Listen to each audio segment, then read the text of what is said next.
Bakit nga kaya sa isang isla sa Indonesia may lugar na ang mga tao nagtatagalog? Sa mapa, makikita mong halos katabi lang ng Pilipinas ang Indonesia. Isang bangka lang ang pagitan. Parang lumipat ka lang ng isla sa Pilipinas, pero mapapansin mo, iba na ang pananamit, paniniwala at kultura. Pero pagdating mo rito, magugulat ka. May mga taong nag-uusap ng Tagalog. Ibang bansa pa ba ito? O para ka bang napunta sa secret portal ng Pilipinas? Bakit nga ba marunong silang magtagalog? At Pilipino rin kaya sila? Mabuti pang pag-usapan na lang natin yan. Ang Indonesia ay maituturing na twin sister ng Pilipinas. Bukod sa halos magkahawig na features ng mga tao, ang mga tanawin doon ay para ring Pilipinas. Palagi mong makikita ang mga puno ng coconut trees, malalawak na palayan at bukirin, at magagandang beaches.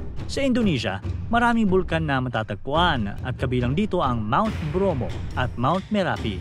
Mayroon din silang bulkan na kamukha ng Mayon Volcano ng Pilipinas dahil sa perfect cone shape. Ito ay ang Mount Semeru, na kilala ring pinakamataas na bulkan sa Java, Indonesia. Ang Indonesia at Pilipinas ay parehong archipelago. Ibig sabihin, binubuo ng maraming isla.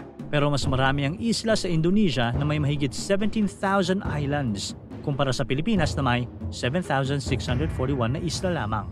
Ang mga isla ng Indonesia ay mas malalaki ang pagitan at ang bansa ay nahahati-hati. Halimbawa nito ang isla ng Borneo, na hinahati ng Indonesia, Malaysia at Brunei. Dahil dito, ang ilang teritoryo ng Indonesia ay magkakahiwalay at may mga kalapit bansang nagbabahagi ng iisang isla sa kanila.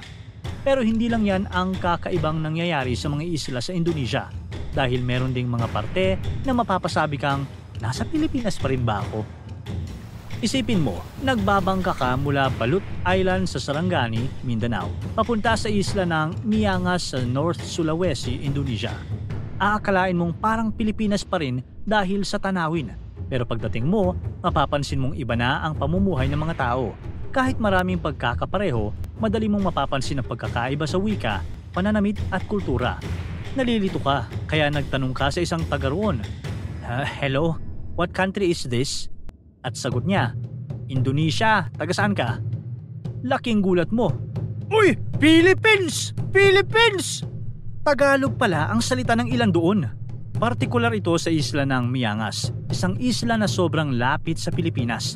Matatagpuan sa northernmost part ng Indonesia at halos tanaw na mula sa Mindanao. Dito makikita mo ang kakaibang kwento ng mga naninirahan.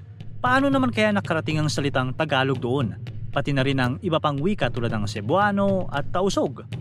Ilang taon bago pa man nagsimula ang mahigpit na border policies noong 1975, simple lang ang takbo ng buhay sa pagitan ng Pilipinas at Miangas, Indonesia. Madalas noon, may mga bangka mula Mindanao na tumatawid diretso sa dalampasigan ng Miangas, bitbit ang iba't ibang kalakal at sari-saring kwento. Karaniwan na rito ang palitan ng isda, abaka at prutas, at sa bawat transaksyon, may natututunan silang bagong salita o biro mula sa isa't isa. Hindi lang produkto ang naipapasa, pati ugali, paniniwala at mga kwentong bahay. Sa ganitong ugnayan, mas naging malapit ang loob ng mga taga-Miangas at mga Pilipino. Dahil dito, naging bahagi ng araw-araw ng buhay sa isla ang Tagalog, Cebuano at Tausog. Mga wikang maririnig mo pa rin hanggang ngayon. Sa ilang bahagi ng Miangas, parang nasa Pilipinas ka lang dahil naging normal na ang paggamit ng mga salitang ito. Pero habang tumatagal, naging mas mahigpit na ang mga border. Unti-unting pinatupad ng mga pamahalaan ang mas istriktong patakaran sa pagtawid sa dalawang bansa. Kaya naging limitado na ang malayang pagbiyahe. Pero hindi lang yan ang buong kwento. Sa mahigit 300 taon ng pananakop ng Espanya sa Pilipinas, hindi lang relihiyon, pangalan at pagkain ang kumalat. Pati ang kilos ng mga tao at kanilang wika ay tuloy-tuloy na gumalaw, parang alon sa dagat ng Southeast Asia. Habang may kontrol ang mga Kastila sa Pilipinas, may mga Pilipinong naglakbay at naghanap ng kapalaran sa karatig bansa. Mula Mindanao, patawid ng Celebes Sea, papunta sa mga isla tulad ng Miangas. Hindi lang basta-basta ang mga taong lumipat. May mga badyaw o samal na likas na mandaragat mula Sulu Archipelago. Kilala sa kanilang galing sa paglalayag at pamumuhay sa dagat. Sanay silang maghanap ng bagong tirahan, kaya't hindi na bago na umaabot ang kanilang mga bangka sa pampang ng Miangas.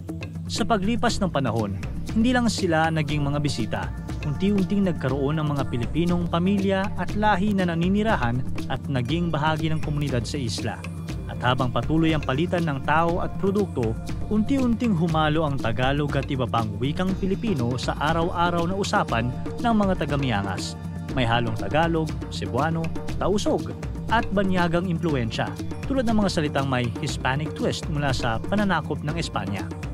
Pero ito ang nakakabiglang katotohanan sa kasaysayan dahil ang Miangas ay maaari pa lamang maging bahagi ng Pilipinas noon. Noong unang bahagi ng 1900s, parehong inaangkin ng United States na noon ay may kontrol sa Pilipinas at ang Netherlands na siya namang namamahala sa Indonesia ang isla ng Miangas bilang bahagi ng kanilang teritoryo. Nagkaroon pa ng sigalot at umabot ito sa Permanent Court of Arbitration sa Hague. Tinawag itong Palmas Island Case noong 1928. Matapos ang masusing pagdinig at deliberasyon, nagpasya ang korte na ang Miangas o Palma Island ay legal na bahagi ng Netherlands East Indies. Naging basehan ng desisyon ang tuloy-tuloy at epektibong pamamahala ng mga Dutch sa isla, kaya opisyal na nananatili ito bilang parte ng Indonesia. Kaya ayon sa international law, nanatiling bahagi ng Indonesia ang Miangas kahit sobrang lapit nito sa Pilipinas at ramdam mo ang presensya ng wika at kulturang Pilipino sa isla. Ayon sa desisyon ng korte, hindi sapat ang pagkakatulad ng wika o kultura para baguhin ang mga hangganan ng bansa. Ang tunay na batayan ay tuloy-tuloy at epektibong pamamahala o sovereignty ng isang bansa sa lugar. Pero kung sakaling magkaisa ang mga tao ng Miangas at tahasang ipahayag na nais nilang maging parte na ng Pilipinas, posible itong magbukas ng panibagong usapan, pero napakahirap nitong mangyari. Kailangan ng matinding diplomatic negotiations, pagsang-ayon ng parehong gobyerno ng Indonesia at Pilipinas, at dapat sundin ang mga proseso ng international law. Bukod dito, kailangang igalang at dokumentado ang totoong kagustuhan ng mga tao, kaya kahit theoretical na posible, napakakomplikado at bihirang maipatupad ang ganitong pagbabago sa hangganan ng mga bansa. Ngayon sa Miangas, kahit hindi parte ng Pilipinas, ramdam mo ang ugnayan ng dalawang magkapitbahay na bansa. Tagalog ang ginagamit sa usapan, pero ramdam mo ang Indonesian na tono, parang Filipino na may bagong flavor. Habang naglalakad ka sa tabing dagat, biglang may maririnig kang grupo ng kabataang nagtatanong, "Saan ka pupunta?" o "Anong balita?" Pamilyar sa tenga, pero kakaiba ang punto. Masasabi mo na Indonesian pa rin sila. Para sa Miangas, parte na ng araw-araw ang pagsasama ng dalawang tradisyon mula sa economic ties, pamilya, pakikipagkaibigan, musika, pagkain, hanggang sa relihiyon. Patuloy ang palitan ng kwento at kabuhayan. Nagpapatuloy din ang kasaysayan ng dalawang magkaratig bansa. Hindi lang ito simpleng wika, kundi tunay na pamana ng pagkakaibigan at ugnayan ng Southeast Asia. Sa katunayan, hindi lang Miangas ang may koneksyon sa Pilipinas, pati ang buong Indonesia ay damang-dama ang impluensya ng kulturang Pinoy. Sumikat sa Indonesia ang mga teleserye at pelikula mula sa Pilipinas na naging bahagi na rin ng kanilang kultura at pang-araw-araw na buhay. Maging ang mga noontime show na paborito sa Pilipinas tulad ng Eat Bulaga at It's Showtime nagkaroon ng Indonesian versions. Nangyari ito dahil sa matinding koneksyon, kasaysayan ng kalakalan, migration ng mga tao, at mga pananakop sa pagitan ng dalawang bansa. Nakakatuwang isipin na may ibang bansa na gumagamit ng Tagalog at iba pang wikang Filipino, patunay ng mas malawak na impluensya ng Pinoy sa labas ng bansa. Para tuloy-tuloy ang saya at kwentuhan, huwag kalimutan mag-subscribe sa Bubbly YouTube channel at pindutin ang notification bell.